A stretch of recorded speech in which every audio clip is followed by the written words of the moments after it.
Hi folks, you're with Tacitus today, your pushback channel, and thank you for joining this audio live stream. Please listen to this presentation as you would a radio broadcast. In this essay, I'd like to talk about the issue of euthanasia. Now, recently, I think in the last few days, it's been working its way through the political process in Britain, and I think, as I understand it, at least, it's about to become law. It's been around in other places, Canada, for example, for some years. So now there are those who, from a Christian point of view, argue that God decides when you die. And the idea of an individual deciding or a doctor deciding or anyone other than God deciding is viewed with disdain, if not horror, by practicing Christians. On the other side of the argument, there are those who style themselves as progressive, who believe that it's quite okay provided adequate guardrails are put in place. So let's have a little look at this now.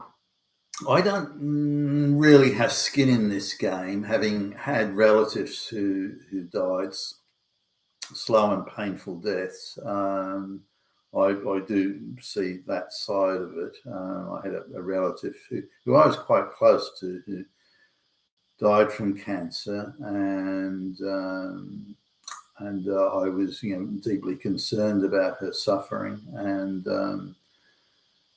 I was younger at the time, wished sort of you could wave a magic wand and make it go away. But I wondered about her. She had no life to look forward to. It wasn't like, well, look, if she goes through a few days of pain and then she's back in business, living life as she would. She was quite a sort of a proud person. So her being in this sort of state was in her cognizance quite shameful. But she was in a lot of pain and suffering. And so is there an argument there to say, well, look, you're never going to live any sort of life again. You're in a lot of pain and suffering. You're going to be dead within 6 weeks, for example. I don't know exactly how long it would do, but you're going to be dead within 6 weeks. So why not? Let's make the decision on euthanasia. So now I wouldn't want to be the person administering the injection or whatever. I don't think my conscience could hold up on that. But nonetheless, is there an argument? Is there a case? Can you understand and appreciate that sort of situation? Well, I can. I've been through it more than once. So with relatives.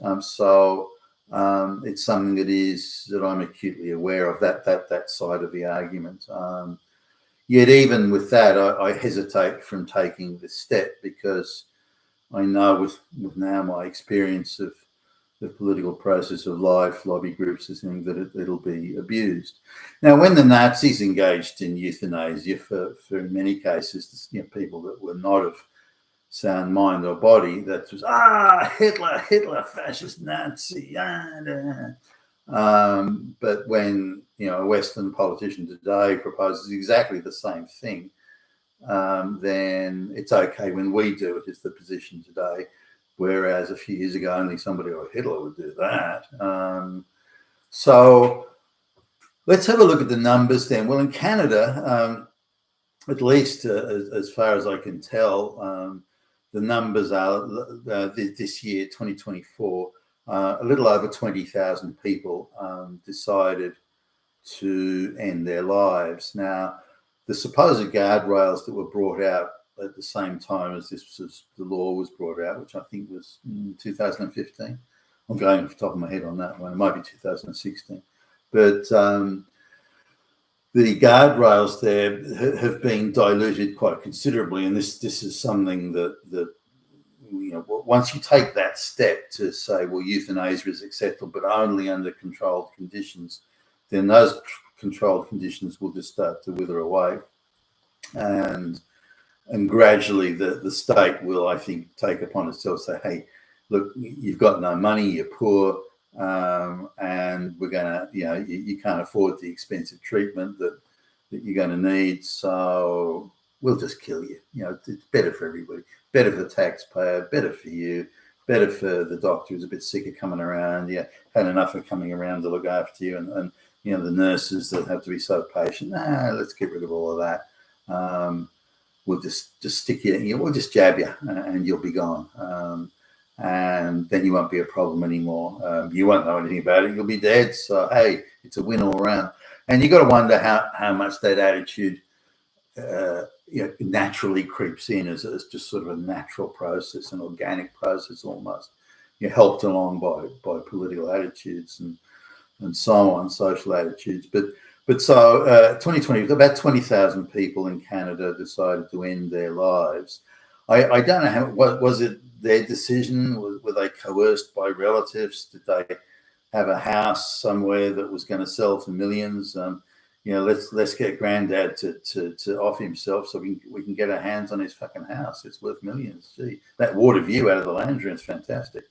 Hey, Granddad, have we got an idea for you? How much of these things are motivated by all sorts of unsavory motivations, be they political, personal gain, greed, avarice, want to get my hands on that property, or whatever it might be. But how much of it is the individual? Is it strict medical opinion? Look, this person's going to be dead in 3 weeks. Do we want them suffering that pain? We've got them as high as a kite. They don't even know what day it is anymore. And I'm not talking about Joe Biden, by the way.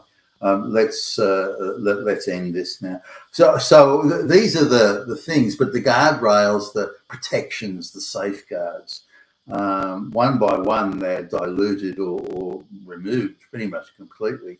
So some young person coming and going, you know what, I'm depressed. I want to take the end it all jab.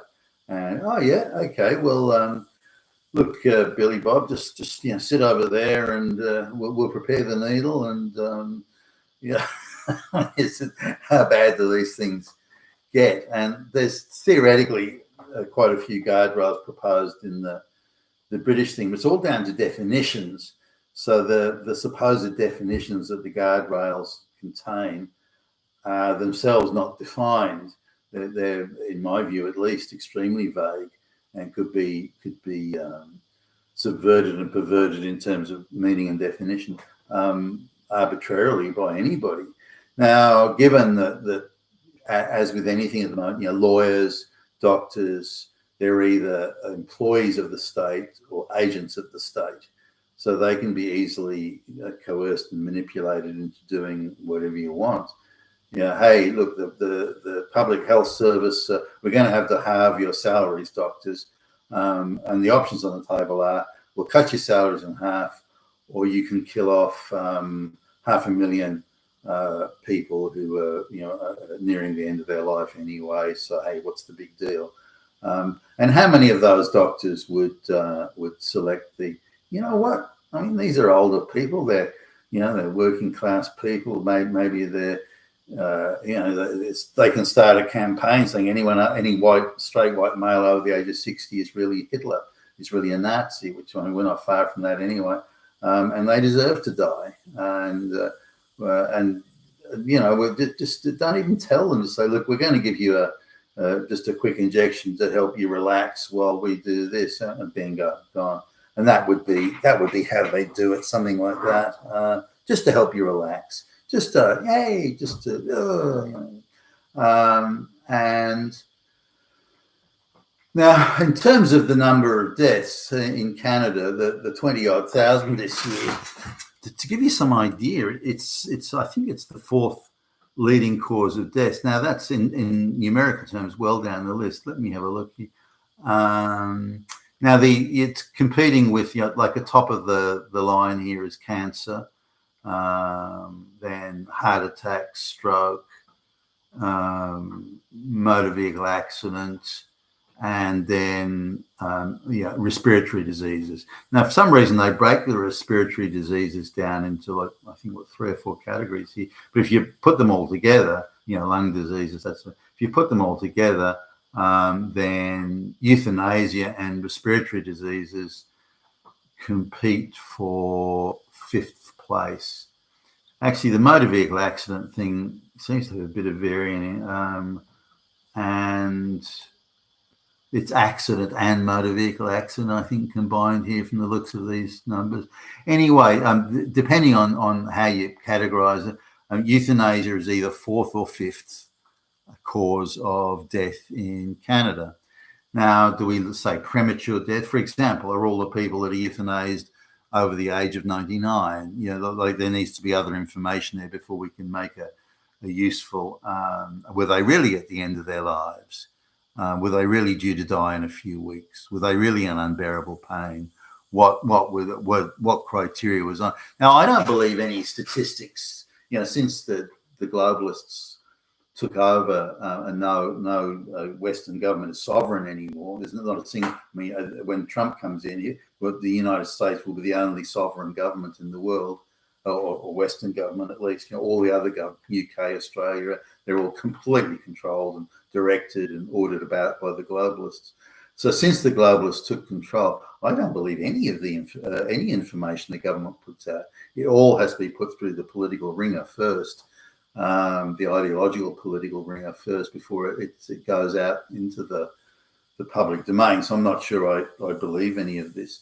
There's other concerning things, that where euthanasia is practiced, that it seems to be overwhelmingly white people, particularly white men, that are using it. Now, does that mean white men are all, as a proportion of the total, as are white men all at the end of their lives in terrible pain? I don't buy that, not for a minute. So how is it that it's overwhelmingly white people, white males that want to use this service, and they're straight? So is there such a level of despair amongst straight white males in the West at the moment, given their 24/7 demonizers being Nazis and fascists and rapists and goodness knows what, that they have almost no legal rights when they're in legal contest with anybody that supposedly has a lesser amount of social power? Could it be that? Could it be affirmative action and diversity hiring practices mean that straight white males are overwhelmingly being rejected for jobs and employment that they're clearly very well qualified for, while a much less qualified minority person is given, and so on? Could it be that white men are in such a state of despair they think, well, gee, why not? Why not end it all? And that the bureaucracy is only too willing to accommodate white men in such a state of despair, but for some reason they don't seem to want to help or want to aid minorities in this way. That just seems odd to me. Why would straight white males be overwhelmingly wanting to avail themselves of this service?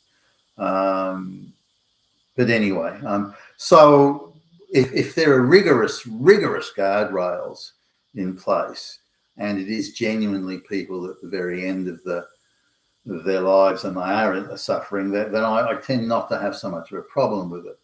Again, my conscience wouldn't let me do it. Maybe I would if there was a relative in front of me and clearly, in great agony and suffering, who's begging me to do it. Maybe then I don't know. I'd have to be convinced that their complete and absolute agreement was there. But even then, I would struggle with it. But this is a situation where euthanasia can be, as in my view at least, casually engaged in, casually done.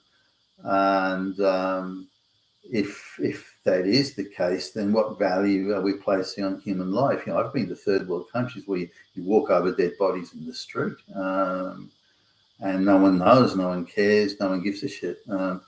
Other than the possible health ramifications of a decomposing body, the authorities don't care either. And the idea that life in the first world, certainly when I first started business traveling, life in the first world was considered highly valued. And it was a shock to me to see just how little life is valued in the third world, where infant mortality is 25%, where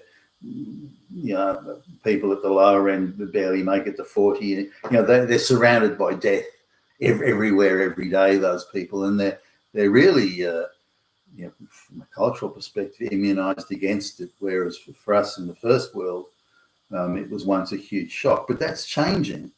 The first world is becoming